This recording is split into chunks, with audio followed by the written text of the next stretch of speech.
పిల్లల లంచ్ బాక్సులు ఖాళీ అయ్యేలా మంచి రుచిగా కొత్తిమీర రైస్ చేయాలంటే మాత్రం తప్పకుండా ఈ పద్ధతిలో చేయాల్సిందే. ముందుగా ఛానల్ని సబ్స్క్రైబ్ చేసి పక్కనే ఉన్న బెల్ ఐకాన్ క్లిక్ చేయండి. మిక్సీ జార్లో 1 కప్పు కొత్తిమీర, అందులోకి రుచికి సరిపడా, కారంకి సరిపడా పచ్చిమిర్చి, 1 పావు కప్పు పుదీనా శుభ్రంగా నీళ్లతో కడిగి మిక్సీ జార్లోకి తీసుకొని ఇందులో 1 టేబుల్ స్పూన్ ఆయిల్ వేసుకుంటే మనకి గ్రైండ్ చేసిన పేస్ట్ కూడా మంచి రంగులో అండ్ రైస్ కూడా మంచి గ్రీన్గా నల్లగా లేకుండా చక్కగా చూడడానికి కూడా చాలా అట్రాక్షన్గా ఉంటుంది. గ్రైండ్ చేసి పక్కన పెట్టుకొని ఇప్పుడు ప్యాన్ తీసుకొని అందులో 1 స్పూన్ నెయ్యి, 2 స్పూన్ల నూనె వేసుకొని 10 వరకు జీడిపప్పుల్ని వేయించుకొని పక్కన పెట్టుకోవాలి.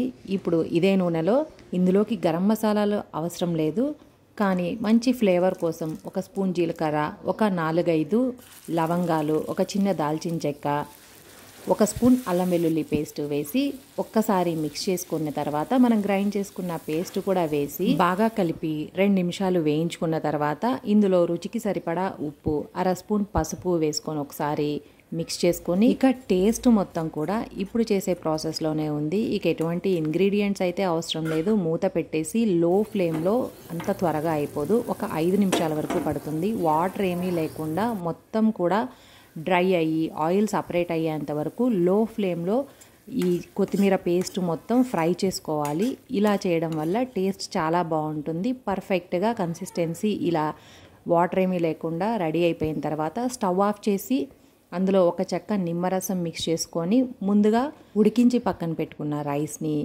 ఇంకా దోరగా వేయించి పక్కన పెట్టుకున్న జీడిపప్పును కూడా వేసి ఒకసారి బాగా మిక్స్ చేసి సర్వ్ చేసుకుంటే కొత్తిమీర రైస్ ఇష్టపడని వాళ్ళు కూడా చాలా ఇష్టంగా తింటారు. అంత రుచిగా ఉంటుంది. మీరు ఒకసారి ఈ పద్ధతిలో ట్రై చేసి ఎలా ఉందో కామెంట్ చేయండి. మీకు ఈ వీడియో నచ్చితే తప్పకుండా లైక్ చేయండి, షేర్ చేయండి. మరిన్ని వీడియోస్ కోసం ఛానల్ని సబ్స్క్రైబ్ చేయండి. Thanks for watching.